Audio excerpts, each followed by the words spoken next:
ഇപ്പോൾ കിട്ടിയത് തുടരുന്നു. തിരുവനന്തപുരം കാട്ടാക്കടയിൽ ടിപ്പർ ലോറി ഇടിച്ച് ബൈക്ക് യാത്രികന് പരുക്ക്. കാട്ടാക്കട പൂവച്ചൽ റോഡിലാണ് അപകടമുണ്ടായത്. അപകടത്തിൽപ്പെട്ട തോട്ടുമുക്ക് സ്വദേശിയുടെ കാലിനാണ് പരിക്കേറ്റത്. അജീഷ് ജയകുമാർ തിരുവനന്തപുരത്ത് നിന്ന് ചേരുന്നു. അജീഷ്, വിനത്ത് അനന്തുവിന്റെ വിയോഗത്തിന്റെ ദുഃഖം വിട്ടൊഴിയുന്നില്ല. അപ്പോഴേക്കും വീണ്ടും അപകടമുണ്ടാകുന്നു. ടിപ്പർ ലോറികളെ നിയന്ത്രിക്കാൻ ആരുമില്ല. എന്തൊക്കെയാണ് വിവരങ്ങൾ? സുഹേൽ, ഇന്ന് ഉച്ചയ്ക്ക് 2:40 തിരുവനന്തപുരം കാട്ടാക്കടയിൽ സംഭവം. കാട്ടാക്കട പൂവച്ചൽ റോഡിലുള്ള നക്രാഞ്ചിറ എന്ന സ്ഥലത്താണ് ഈ അപകടം സംഭവിച്ചത്.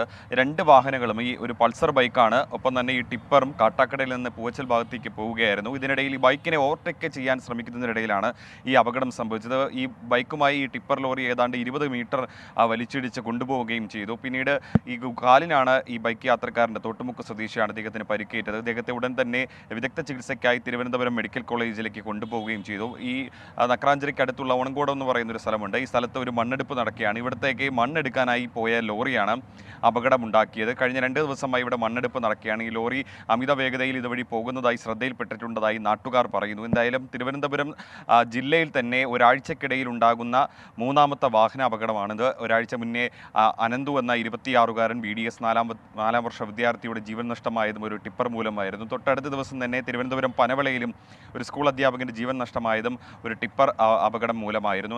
അതിനുശേഷമാണ് ഇപ്പോൾ മറ്റൊരു ബൈക്ക് യാത്രികരിന് കൂടി ഒരു അപകടം സംഭവിച്ചിരിക്കുന്നത്. ഇപ്പോൾ കാട്ടാക്കട പോലീസ് സ്ഥലത്തെത്തി ഈ ടിപ്പർ കസ്റ്റഡിയിലെടുത്തിട്ടുണ്ട്. എന്തായാലും ഈ വൈകിട്ട് 3 മണി മുതൽ 5 മണി വരെയും, ഒപ്പം തന്നെ രാവിലെ 8 മണി മുതൽ 10 മണി വരെയും ഈ ടിപ്പറുകൾക്ക് യാത്ര വിലക്കുണ്ട്. കാരണം സ്കൂൾ സമയമാണ്.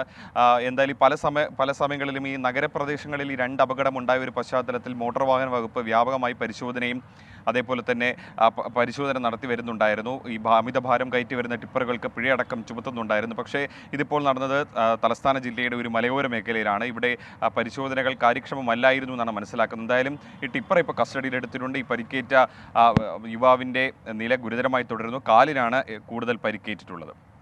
ശരി, ടിപ്പറുകളുടെ ഓട്ടപ്പാച്ചിലുകൾ നിയന്ത്രിക്കാൻ മാനദണ്ഡമുണ്ടെങ്കിലും അതൊന്നും പ്രായോഗിക തലത്തിലില്ല. ആരും നിയന്ത്രിക്കാനില്ല.